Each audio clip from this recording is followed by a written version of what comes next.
राधे राधे। मैं हूं बबीता और आप देख रहे हैं सच्चे सनातनी ऑफिशियल चैनल। बहुत बहुत स्वागत है आप सबको मेरे इस नए वीडियो में। आज हम बात करेंगे अपने सनातन धर्म के संप्रदाय के बारे में। जो लोग नहीं जानते हैं कि सनातन धर्म में कितने संप्रदाय हैं, कौन से संप्रदाय की क्या विशेषता है और संप्रदायों की पहचान कैसे करें और हम कौन सा संप्रदाय में जाएं या कौन सा संप्रदाय से दीक्षा लें, तो ये सभी जानकारी आज हम इस वीडियो में देंगे। तो मेरा वीडियो को पूरा देखिएगा तो समझ में आ जाएगा संप्रदाय और तिलक कंठी का विशेषता क्या है। आप सभी प्रभु प्रेमियों को मेरा प्यार भरा राधे राधे। तो देखिए, सनातन धर्म में प्रमुख रूप से 4 संप्रदाय है। पहला है वैष्णव संप्रदाय, दूसरा है शैव संप्रदाय, तीसरा है शक्ति संप्रदाय, चौथा है अस्मार्त संप्रदाय। तो वैष्णव संप्रदाय का क्या विशेषता है, क्या मतलब है? जो भगवान विष्णु एवं उनके अवतारों की पूजा करता है, अर्चना करता है, उन्हीं का नाम जाप करता है, उन्हीं के मंत्र जाप करता है और उसके माथे पे सफेद चंदन की तिलक लगा होता है, जो ऊर्ध्व पुंड होता है। जो ये ऊपर की ओर जो तिलक गया हुआ है, ये ऊर्ध्व पुंड तिलक है। तो इसमें से किन्हीं का ये आकार ये चौड़ा हो सकता है, ये चौड़ा हो सकता है, यहाँ का शेप कुछ अलग हो सकता है। किसी का यहाँ पे पान का पत्ता बना होता है, किसी का तुलसी का पत्ता होता है और किन्हीं के बीच में यहाँ पे रोली या सिंदूर का लगा होता है, तो साइड साइड में तिलक है। पर ये जो प्रमुख रूप से जो सफेद तिलक जो ऊपर की ओर लगा हुआ है और सफेद तिलक लगा हुआ है, वो सब वैष्णव संप्रदाय में ही आते हैं। ये जो तुलसी, जिनके गले में तुलसी धारण किए हुए हैं, जिनके गले में तुलसी की माला हो, कंठी माला हो, जिनको हम लोग कंठी माला भी बोलते हैं, और तुलसी की माला हो, जो तुलसी माला धारण किए हुए हो और माथे पे सफेद चंदन का तिलक लगाए हो, ऊर्ध्वपुंड तिलक, वो सब वैष्णव संप्रदाय में आते हैं। वैष्णव संप्रदाय में भी अलग अलग प्रकार की नामें हैं, जैसे रामानुजा संप्रदाय है, ये गौड़ीय संप्रदाय है, निम्बार्क संप्रदाय है। तो सबके एक ही प्रमुख रूप से संप्रदाय है वैष्णव संप्रदाय, लेकिन अपना अपना जो नाम दिया गया है उसका अलग अलग पहचान है। सबके गले में तुलसी तो वही होंगी, लेकिन माला में पहचान अलग अलग होंगे। जो लोग जानते हैं, जो वैष्णव संप्रदाय से होंगे, वो तिलक और कंठी देख करके पहचान लेते हैं कि वैष्णव संप्रदाय में कौन से संप्रदाय से हैं। जैसे हम निम्बार्क संप्रदाय से हैं, निम्बार्क संप्रदाय का ये तिलक है, यहाँ पे पतला होता है, यहाँ पे इधर जाके थोड़ा सा चौड़ा हो जाता है। और ये जो तिलक है, ये राधा रानी का चरण है। हमारा संप्रदाय में विशेषता है राधा रानी का चरण। और ये जो श्याम चंदन है, ये क्या है? ये गोपी चंदन बोलते हैं। तो राधा रानी को गोपी भी बोला जाता है, तो ये गोपी चंदन है और ये श्याम चंदन है। जो सब काला काला जो ब्लैक है, ये श्याम चंदन है। तो बोलते हैं कि राधा रानी का चरण है, जिसमें श्री कृष्ण अपना सर झुकाए हुए हैं और राधा रानी को मना रहे हैं। राधा रानी रूठ के बैठी हुई रहती हैं, तो प्रभु राधा रानी को मनाने के लिए उनके चरणों में पड़े होते हैं। और ऐसे भी श्याम का ठिकाना तो राधा रानी के चरणों में ही होता है। तो ये ब्रज का, वृंदावन का विशेष मान्यता है।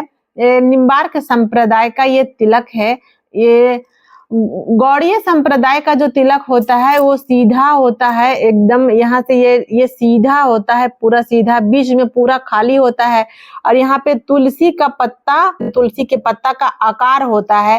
वो गौड़ीय संप्रदाय से आते हैं, उनके भी गले में कंठी होते हैं, तुलसी पहनते हैं। और जो रामानुजा संप्रदाय से हैं, उनका यहाँ पे उंगली के आकार का चौड़ा होता है तिलक, यहाँ भी चौड़ा होता है, यहाँ पे थोड़ा सा ज्यादा होता है, इस टाइप के आकार में होता है। और यहाँ पे भी उनका एक चंदन का ही, गोपी चंदन का ही यहाँ पे लगा हुआ होता है। यहाँ पे उनको इस टाइप से स्क्वायर में होता है, यहाँ लंबी, मतलब इस टाइप के लंबा होता है, यहाँ इस तरह से वो आपका बीच में उनका रोली या सिंदूर का भी कुमकुम का यहाँ पे बीच में तिलक लगाते हैं, वो आपका रामानुजा संप्रदाय से आते हैं। तो लेकिन ये सब प्रमुख रूप से वैष्णव संप्रदाय के ही हैं।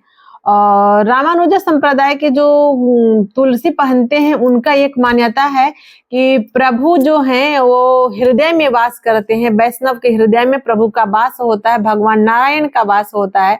तो उनका जो कंठी है, तिलक है, उनको यहाँ तक आता है, वो लंबा पहनते हैं। उनको ऐसा मान्यता है उस संप्रदाय का कि प्रभु अगर हृदय में है तो तुलसी जो है वो हृदय तक, प्रभु तक स्पर्श होना चाहिए। तो उनका लंबा सा तुलसी का माला होता है। और हम लोगों का जो संप्रदाय है उसमें कंठी माला है कि तुलसी का जो माला है वो तुलसी दल ये कंठ में सटा हुआ होना चाहिए। यानी कि हम अगर कुछ भी बोल रहे हैं, कोई अगर अपशब्द निकल रहा है तो यहाँ से वो शुद्ध हो जाए और अपशब्द का जो दोष है वो ना लगे। और अगर हम कुछ ग्रहण करते हैं, अगर जाने अनजाने में कुछ अपवित्र चीज अगर हम खा लेते हैं तो वो जा करके पूरा शरीर में अशुद्धि ना फैलाए। तो जैसे ही वो कंठ से अंदर की ओर, कंठ से जब वो पार होता है, कोई भी अगर अनाज का, अन्न का या फल का जो भी मतलब जो भी भोजन ग्रहण प्रसाद तो पार होता है, तो यहाँ पर ये तुलसी माला, तुलसी जो स्पर्श किए हुए कंठ में है तो वो शुद्ध हो जाता है। तुलसी में कंठ में जैसे ही वो जाता है वो शुद्ध हो करके और फिर जाता है। और प्रभु हृदय में वास करते हैं तो बिना तुलसी के दल के प्रभु स्वीकार नहीं करते हैं। तो वैष्णव जो भी ग्रहण करता है वो सब प्रभु ग्रहण करते हैं, ऐसा माना जाता है। तो पहले उस भोजन में, पहले उस प्रसाद में तुलसी स्पर्श कराया जाता है, फिर वो हृदय से होते हुए वो पेट की ओर जाता है। तो इसलिए हम लोग के यहाँ तुलसी स्पर्श है। और जब हम लोग स्नान करते हैं तो स्नान करने के बाद अंग है शरीर का वो कभी अशुद्ध नहीं होता है। गला से ऊपर का अंग अशुद्ध नहीं माना गया है, गला से नीचे की अंग को ही अशुद्धि माना गया है। तो जब हम स्नान करते हैं तो गला से, सर से अगर रोज ना भी करें तो गला से अगर स्नान करते हैं हम और सर से भी करते हैं तो पानी गला से होकर के ही पूरा शरीर में जाती है। तो जब पानी जो है वो तुलसी में स्पर्श हो जाता है, तो तुलसी का स्पर्श किया हुआ पानी जब मेरा शरीर में पूरा जाता है तो वो संगम स्नान माना जाता है। सारे तीर्थ और सारे गंगा, जमुना, सरस्वती, कावेरी, गोदावरी, सब जितने भी सरयू, सारा धार्मिक नदियों का जो जल है वो इस तुलसी का स्पर्श किया हुआ जो जल है उसका बराबर हो जाता है और हमारा शरीर पूर्ण रूप से शुद्ध हो जाता है जब हम तुलसी का स्पर्श किया हुआ जल से स्नान करते हैं। तो तुलसी पहनने का इतना ये विशेषता है वैष्णव संप्रदाय में, जिसमें मैं हूँ, हम इसके बारे में जानते हैं। और तिलक का ये विशेषता है। तो इस प्रकार आप जान सकते हैं कि तुलसी क्यों पहनते हैं वैष्णव लोग, तिलक क्यों लगाते हैं वैष्णव लोग। तो बोलते हैं कि जिनका माथे पे भगवान का चरण चिन्ह हो उसको कभी अकाल मृत्यु नहीं हो सकता, वो कभी नरक नहीं जा सकता है। जैसे कि आप जब अगर कथा जानते होंगे, कुछ लोग नहीं जानते होंगे तो भी जान लें, और जो लोग जानते होंगे, जब कालिया नाग जमुना जी में सारा अपना विष को निकाल करके और जमुना जल को दूषित कर दिया था, और कितने गांव और गाय के बच्चे और कितने ब्रजवासियों का जब उस पानी से पीने से मृत्यु हो जा रही थी, तो भगवान कृष्ण उस समय कालिया नाग का फन पे नृत्य किया था, कालिया नाग का मान मर्दन किए थे, यानी कि उसको अभिमान हो गया था, तो उसको अभिमान को खत्म किए थे, नष्ट किए थे। और जब कालिया नाग की जो पत्नियां थी वो जब भगवान को पहचान ली थी कि भगवान हैं और अगर ये नहीं मानेंगे तो इनको अब मृत्यु ही दे सकते हैं, तो जब कालिया नाग की पत्नियां सब हाथ जोड़ करके भगवान से प्रार्थना की थी कि प्रभु ये नाथ हैं हमारे, अगर इनको आप मार देंगे तो हम सब विधवा हो जाएंगे, तो जब भगवान का शरण में गई थी तो भगवान कालिया नाग को जीवित छोड़ दिए थे और फिर बोले थे कि तुम ये जगह छोड़ करके चले जाओ, ये वृंदावन छोड़ करके, ये जमुना छोड़ करके चले जाओ। तो कालिया नाग बोला था कि प्रभु अब हम कहाँ जाएंगे, अब तो मेरे अंदर वो विष भी नहीं है, तो जैसे हम बाहर निकलेंगे हमको गरुड़ जो है वो खा जाएगा, तो हम कैसे जिंदा रहेंगे, कैसे रहेंगे, मेरी अकाल मृत्यु हो जाएगी और फिर भी तो मेरी मृत्यु हो ही जाएगी। अगर आप नहीं मारोगे तो जैसे हम बाहर जाएंगे यहाँ से निकल के दूसरे तरफ, तो गरुड़ मेरे पीछे पड़ा है और वो मुझे मार कर खा ही जाएगा। तो भगवान श्री कृष्ण बोले थे कि तेरे जो फन है, जो कालिया नाग का जो यहाँ फन था इस प्रकार, तो यहाँ पे भगवान का जो चरण था, एक चरण पे खड़ा होकर के प्रभु नृत्य किए थे और अपना चरण का छाप कालिया नाग के माथे पे छोड़ दिए थे और बोले थे कि जब गरुड़ तेरा माथे पे मेरा चरण चिन्ह देखेगा, मेरा चरण का पहचान देखेगा, तो वो कभी भी तेरा भोजन नहीं करेगा, तुमको अकाल मृत्यु नहीं हो सकता, कभी भी तुमको किसी से भय नहीं हो सकता है, तुम्हें कोई नुकसान नहीं पहुंचा सकता है, पहुंचाना भी चाहेगा तो ये मेरा चरण चिन्ह तुमको बचा लेगा और नहीं पहचानेगा। और वही हुआ था जब कालिया नाग वृंदावन छोड़ करके जमुना जी से बाहर जा रहा था, तब गरुड़ आए थे उसको मारने के लिए। तो वो जैसे ही देखे कि उसके माथे पे भगवान श्री कृष्ण का चरण चिन्ह है, तो वो छोड़ करके और प्रणाम किए थे भगवान के चरण चिन्ह को। तो इस प्रकार कालिया नाग सुरक्षित था, सुरक्षित हो गया था। तो और उसको अकाल मृत्यु का भय, किसी भी प्रकार का मृत्यु का भय से वो निर्भय हो गया था। जिस प्रकार कालिया नाग के माथे पे भगवान का चरण चिन्ह होने से कालिया नाग निर्भय, मृत्यु से निर्भय हो गया था। नाग का मृत्यु के किससे होती है? नागों को मृत्यु का डर किससे होता है? तो होता है गरुड़ से। तो गरुड़ जी जब देखे तो स्वामी का चरण चिन्ह को जब कालिया नाग के माथे पे देखे तो वो उसको प्रणाम किए, भोजन नहीं बनाए। तो जब कालिया नाग के माथे पे भगवान का चरण चिन्ह से वो मृत्यु से निर्भय हो गया था, तो हम अपने माथे पे भगवान का चरण चिन्ह लगाएंगे और चरण चिन्ह लगा करके रखेंगे, तो मुझे मृत्यु से कैसी भय, हम भी मृत्यु से निर्भय हो चुके हैं। तो जितने भी वैष्णव हैं वो भगवान के चरण चिन्ह अपने माथे पे लगाते हैं और मृत्यु नाम का भय से निर्भय हो जाते हैं। उनको मृत्यु से कभी भय नहीं होती। क्यों? क्या मृत्यु नहीं होती? मृत्यु तो होती है, लेकिन भगवान की मर्जी से, खुद की मर्जी से, यानी उनको अकाल मृत्यु नहीं होता। तो जिनके भी माथे पे भगवान का चरण चिन्ह है, तिलक लगा हुआ है, वैष्णव संप्रदाय का तिलक है, प्रभु का चरण चिन्ह है, उसको कभी अकाल मृत्यु नहीं हो सकता, उसको कभी किसी भी प्रकार का भय नहीं सता सकता। वो निर्भय होता है, क्योंकि भगवान के यहाँ से जब बुलावा आएगा तो भगवान ही आएंगे, भगवान के पार्षद ही आएंगे उनको ले जाने के लिए। और विमान आएगा, यम का यमदूत नहीं आएगा। और जब भगवान के पार्षद या भगवान अपना विमान से लेने आएंगे तो फिर भक्त जो है वो भगवान की पार्षद को, भगवान को पहचान लेता है, वो अनुभव हो जाता है मृत्यु से पहले, और वैसे भी निर्भय है तो भगवान के धाम चला जाता है। तो जो मृत्यु लोक को छोड़ करके भगवान की धाम जाए, उसको कैसी डर, कैसी चिंताएं, वो तो भयमुक्त है। कैसा दुख, वो तो सुखी है, सुख है। तो इसीलिए वैष्णव संप्रदाय अपने सर पे तिलक लगा करके और निर्भय महसूस करता है, निर्भय को प्राप्त हो जाता है।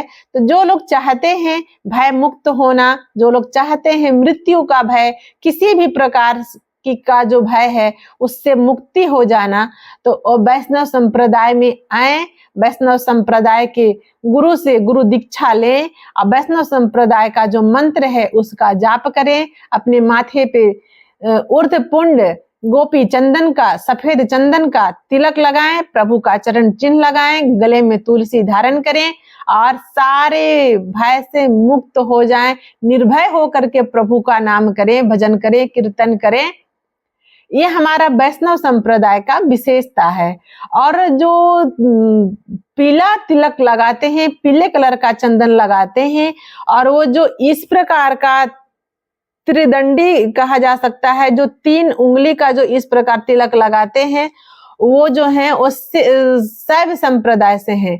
जिनके गले में रुद्राक्ष होती है, वो गले में रुद्राक्ष पहनते हैं, हाथों में रुद्राक्ष पहनते हैं, बाहों में रुद्राक्ष पहनते हैं, और वो भगवान शिव के उपासक हैं। वो शिव जी का उपासना करते हैं। अब भगवान शिव और नारायण में कोई भेद नहीं है, तो जो भगवान शिव का भी आराधना करते हैं, सारा नियमों का पालन करते हैं, उनकी भी अकाल मृत्यु नहीं होती। जिनके माथे पे भगवान शिव का भी तिलक लगा हो, गले में रुद्राक्ष लगा पहने हुए हैं, उनकी भी अकाल मृत्यु नहीं होती, उन्हें भी भय मुक्त हो जाती है, और वो भी भगवान शिव के धाम चले जाते हैं। उन्हें अंत समय में भगवान शिव या उनके ही पार्षद लेने आते हैं और भगवान शिव के धाम जाते हैं। और जो शक्ति संप्रदाय से हैं, वो लोग लाल कलर की सिंदूर का तिलक लगाते हैं, रोली का तिलक लगाते हैं। वो अपना तिलक उनका इस प्रकार से होता है, और वो गले में कमल गट्टा की माला ग्रहण करते हैं। कमल गट्टे की माला जो ब्लैक कलर की होती है, और रुद्राक्ष दोनों करते हैं। कमल फूल का जो बीज है, कमल का बीज का दाना वो गले में पहनते हैं, या रुद्राक्ष भी पहनते हैं, क्योंकि शक्ति जो है वो भगवान शिव की अर्धांगिनी है, तो रुद्राक्ष भी पहनते हैं। और इस प्रकार से, लेकिन तिलक जो है उनका वो लाल होता है, रोली या सिंदूर का होता है। तो शक्ति संप्रदाय से आती है। माँ देवी, माँ दुर्गा, जितने भी प्रकार का देवी हैं, वो सभी का उपासक हो सकते हैं, सभी में किसी भी एक देवी का उपासक हो सकते हैं, वो शक्ति संप्रदाय से हैं। और स्मार्त संप्रदाय, जो हमारे सनातन धर्म में 33 कोटि देवी देवता हैं, उनमें से किसी का भी, जिनमें उनका अपना मन हो, जिनमें वो जाना चाहते हैं, वो किसी भी देवी देवता का वो पूजा कर सकते हैं, अर्चना कर सकते हैं, और मंत्र जाप कर सकते हैं, नाम जाप कर सकते हैं। अपना इच्छा अनुसार वो गोल इस टाइप से भी तिलक लगा सकते हैं, या किसी भी प्रकार का तिलक लगा सकते हैं।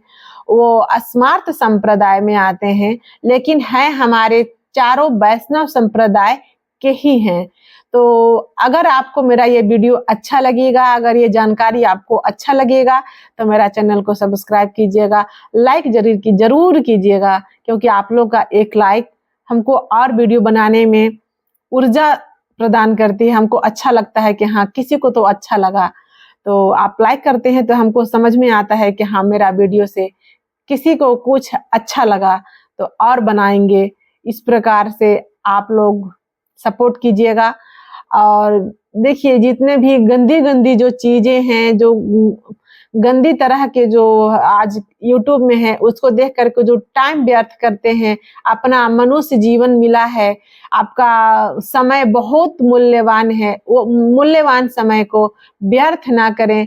अगर देखना ही है तो कुछ अच्छे देखें, अपने धर्म के बारे देखें, और अपना कल्याण के बारे देखें, और कुछ अच्छा सोचें, क्योंकि जहां से आए हैं सबको वहीं जाना है। तो आने के बाद जाने का भी तैयारी करें। राधे राधे। जय श्री श्याम, जय श्री राधे।